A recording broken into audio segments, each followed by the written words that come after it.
take over at their own 35-yard line. Brandon Whitaker will try and get outside. And Whitaker with a good run down the sidelines. And they're going to rule him out well back. He thought he tight-roped it, and you can see Whitaker arguing the spot of the football. Officials blew the whistle to blow it dead, so that's when the defenders stopped. But you're right, Brandon Whitaker thought he was in bounds here. Let's take a good look at it. Boy, he may have an argument. And that costs a lot of valuable real estate. Well, not to mention, he looked like he had the edge and could be a race to the end zone on that play. Stopped it right on the next step right there. Hard to see. It is a first down run, and over the middle, it's almost intercepted in and out of the hands of Weldon Brown in coverage against Jamel Richardson. A couple times now that Jamel Richardson's been well covered, and Weldon Brown, you know, as a former defensive back, I can tell you that when you know in the particular defense that you have their guy. I mean, anyone for the Edmonton Eskimos in their secondary tonight, when they line up over number 18, well, I'll tell you what, their blood is going to be flowing. They're going to be intense, knowing that the ball, very, very good chance coming their way. 2nd and 10. Dumped off, and S.J. Green crashes across midfield, and he'll be close to the first down. You know, Weldon Brown comes up close to an interception against Anthony Calvillo, and that rarely happens. Just 4 thrown all year on over 430 attempts. It really is amazing. And look at the nice block inside there by Jamel Richardson to get his partner in crime outside, S.J. Green. But you're right, Chris. I mean, that's just a remarkable statistic. We talk about outstanding players. And off the top, we said that, you know, Jamel Richardson's a guy who's got to be in the conversation. But hard to, you know, not give your vote to a guy like Anthony Calvillo at 23 touchdowns and just those 4 picks you talked about, well over 3,000 yards already. You know, and a couple of major records. At least one has already been set, and no question. Another one that he's counting down to as he closes in on Damon Allen and Brett Favre in all of football. We'll explain that momentarily. Under 100 away from Brett Favre. They're looking to cut into that. Look at Richardson stretch out. Beautiful pass and catch by this unstoppable duo. Runs a quick corner route here, and I call it the quick corner because he doesn't have a lot of room. He's in the short side of the field, but look how he turns the hips of Weldon Brown, and then does he get his foot in? Yes, he does. Just 1 foot in the CFL, and that left foot is in. So guess who gets that much closer to Brett Favre, former Green Bay Packer? He's under 100 yards to passing him in all of football, and then closing in on Damon Allen. I figure it'll be 2 games from now, Thanksgiving. 21 to Richardson, and now a pass through the hands of Eric Delorier, incomplete. By the way, Richardson's over 100 for the 7th time this season. Now, both those guys, you know, will be talked about in the MOP conversations. Say hi to everyone watching on the NFL Network tonight. And, you know, Aaron Rodgers doing pretty well in Green Bay. 2-0 out of the gate. As that man, Anthony Calvillo, looks to pass Brett Favre and then catch Damon Allen. Thanksgiving game, maybe. 2nd and 10. Calvillo steps up in trouble, and he is punished at the 35-yard line. Anthony Calvillo dropped for the 3rd time in the game, and it looks like Julius Williams celebrates his 2nd sack. Both Julius Williams and Marcus Howard work in tandem here. There's one and there's the other, and again they have those big splits between them and the interior of that defense. And the reason they can do that is that they can get great movement back and forth laterally and don't actually have to engage with an offensive lineman. Sean White from 42 out. And White puts it through. And now it's a 2-score game as the Alouettes lead by 9. Shop at Safeway. 21-12 here in the third quarter as we check back in with Darcy Seaton. Yeah, guys, a quick note on S offensive lineman Patrick Kabongo, benched during the Labor Day Classic in Calgary, and he's been trying to work his way into a starting role ever since. Now the S going with the same offensive line for the 4th straight week, but Kavis Reed says that Kabongo has been exceptionally good in dealing with his recent demotion, and he hasn't heard any grunting or groaning for Kabongo, and he's been very supportive. Well, Brian Ramsey moved into that left guard spot from right tackle. A couple of new tackles, Chris Patrick and Devin Tyler. Kyle Koch for the injured Aaron Fiacconi. And a short hop pass from Ray intended for Marcus Henry. It's, as Darcy mentioned, the 4th consecutive week for the revamped offensive line that's been much better. Tough on him. I mean, and you got to admire the fact that he's not been complaining. I mean, this is a guy who was a CFLPA All-Star last year. That an all-star team voted on by the other players in the league. So, you know, he was asked to lose a lot of weight coming into camp, did that, lost upwards of 75 pounds, and then just struggled out of the gate. Got a lot of holding penalties and forced Kavis Reed to make the change. 2nd and 10. Good protection. Bowman's got the catch, bubbles back, and now has the first down. And a few extra yards after the catch for Darius Bowman, his 3rd grab. That little bubble back may have had Edmonton fans a little concerned.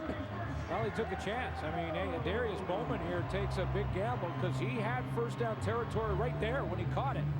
Now he bubbles back about 4 or 5 yards, and if that Alouette tackler makes him pay for it, they're short of the first down, but he did get the edge and got the first. 23 yards to pick up, and I was just going to say, Suits, they really have not exploited all those changes in the not at all Alouette secondary tonight. Good point. First down, Montreal side of the field, and there's Fred Stamps down to the 32-yard line, and he has 4 catches on the night. Play action to Jerome Messum's going to freeze the entire secondary. Everybody, even the DBs, watching that play action fake there. Open hole right here with no Billy Parker, who got caught looking at Jerome Messum and watched Fred Stamps run right by him. Alouettes, or the Eskimo offense, did not have a touchdown against the Alouettes in Montreal. They have not scored an offensive touchdown tonight. Moving the ball here inside Messum. And he'll be dragged down about the 28-yard line by Ramon Guzman, who's in the middle for the injured Shea Emery, missing his 4th consecutive game. I know a lot of people, including head coach Mark Trestman, just hoping that Shea Emery, and not that Ramon Guzman cannot fill that spot at middle linebacker. I mean, he's a physical player in there. I mean, ask Jerome Messum the last time these two teams played about Guzman. That was one of the hits of the year. Guzman on Messum, 2nd down and 6, and Ray and Milwaukee wide open. And Ricky Ray just has not been sharp on some of those passes tonight. Yeah, I think Andrew Nowacki may have gone the wrong way, but you talk about that hit. I tell you what, the last time these two teams played, and you mentioned how poorly the Edmonton Eskimos ran the ball, well, you can send a message to their running back when you do this. So certainly Ramon Guzman can play middle linebacker. Yeah.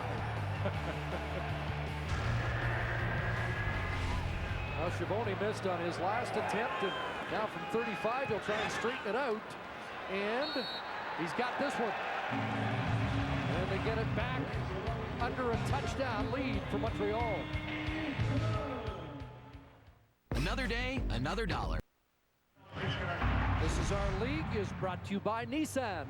Tonight we introduced you to the flag, the Edmonton Eskimo flag that represents the 13th man here, first introduced in 2008 as part of their 60th celebration. It represents the loyalty and strength of the Commonwealth faithful. Tonight, local minor football coaches had the honor of raising the flag, and once that flag has been raised, the umpire is in the house, as they say here in Edmonton. The Eskimo umpire. And the game can begin. Calvillo launching that in a stride too long for S.J. Green with Chris Thompson in coverage.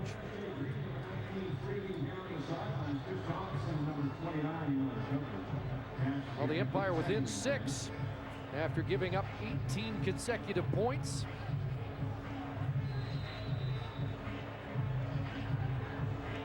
Spotting Anthony Calvillo, a big lead, but that Armstead punt return touchdown late in the first half. A spark for Edmonton, and looks like we're in for an interesting finish. 2nd and 10. Calvillo throws that, and it is caught. And there's Brian Bratton with a key catch and a first down near midfield. Well, it was key for Bratton because when he made his break there, it looked to me like he really hesitated coming out of that break, and it almost cost him. He's going to work on the outside here with S.J. Green. He's the inside receiver. They do a little change motion where he starts wide and then comes in. Watch him hesitate when he breaks out here. Then he sees the ball and has to accelerate to it. They gotta like that matchup though. A wide receiver matched up against Damaso Munoz, the linebacker. First down near midfield. And Calvillo looked a couple of ways and then dropped the ball, and he got hammered. The Edmonton Eskimos have the football, and Anthony Calvillo still down. What a hit Anthony Calvillo took. I think it was Marcus Howard. Etienne Laguerre has the football, but Marcus Howard unloaded on AC. As Anthony Calvillo, who loses the handle, tries to look down for the football, 91 is going to explode through him.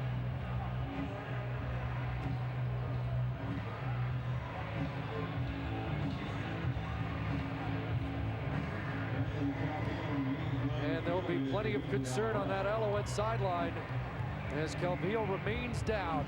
I know Alouette fans are saying, how can Marcus Howard hit him like that when he does not have the football?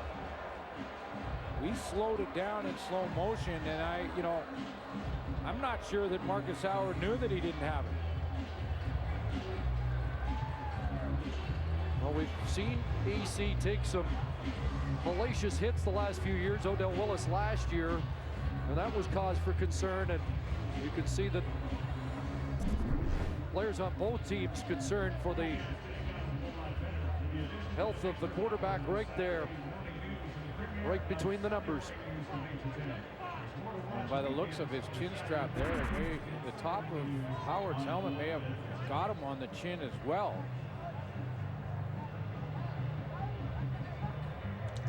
And technically speaking, whether the ball is thrown or handed off, the quarterback is then, off limits. But it just seemed to happen so quickly. As Howard was coming off the edge, I think he really believed that Calvillo had the ball in his hands. No question, that's such an instant play. Adrian McPherson will have to get ready. But of all the hits he's taken over the years, that might be the worst we've seen. I agree. I agree, and no movement at all from AC on the ground when he hit that ground. It looked like his head hit the turf as well.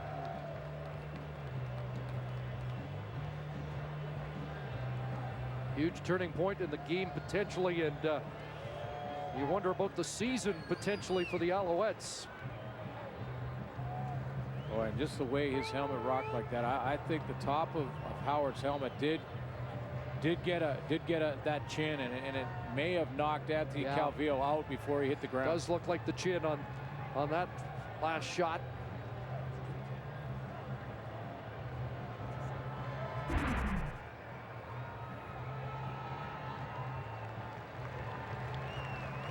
And the good news is he's sitting up now, and you can see the reaction of some of the Alouettes, encouraged by what they see. But Chris, if this is any kind of head shot, and it looked like it was, he's a little woozy going back. They got to go through the entire concussion protocol now, which is new in all sports, before they can think about putting him back in the game, even if he can bounce back. But in every single locker room now across the country, there is the concussion protocol. And right now, I think you could probably check off a lot of those symptoms for AC. It was a turnover. The Edmonton Eskimos take over the football. And Ricky Ray right to work. And the pass is picked off, intended for Jason Barnes. And Seth Williams has the football back for the Alouettes. What a huge play that was. Mark Trestman wanted to see more takeaways. He gets a big one on the final play of the third quarter. Well, there are the numbers through 45 minutes as the third quarter comes to a very dramatic conclusion on those last two plays. You know, I saw Mark Trestman, after he saw his quarterback go down there, go to the defense and try to get them fired up. I mean, he just ran on the field and said, without our leader in the game now, you're going to have to pick it up in different areas, and their defense responds. It's just the 5th interception of the year for the Montreal Alouettes, but they get it right back. The question is, with 15 minutes to go and a 6-point lead, can they take this home on the road without Anthony Calvillo? Yeah, I don't know how Anthony Calvillo, even if he's bounced back from that big hit, they can put him back in the game. I mean, they have to be very careful with him. And he's shaking his head like he looks like he'll be fine. But I don't know that we can see him back in this game tonight. It is a good sign to see him on the sidelines like that. They'll try and rely on Brandon Whitaker, but the Eskimos snuffed that out. Ted Laurent is there. But Montreal's got the football back thanks to the first interception for Seth Williams. Well, this team has gone through so many injuries. Seth Williams is supposed to have the flat there underneath, is what I mean, in the short zone in front of Matthew Bertrand. And he just, in his 4th start in the CFL, I mean, he's played, this is 4th game. And he played that play like a veteran, fell off his man and fell underneath that football. Fans exhorting the defense, 2nd and 10. McPherson's first pass underneath. S.J. Green's got a catch and a first down into Edmonton territory at the Eskimo 53. A nice call by Scott Milenovich, their offensive coordinator.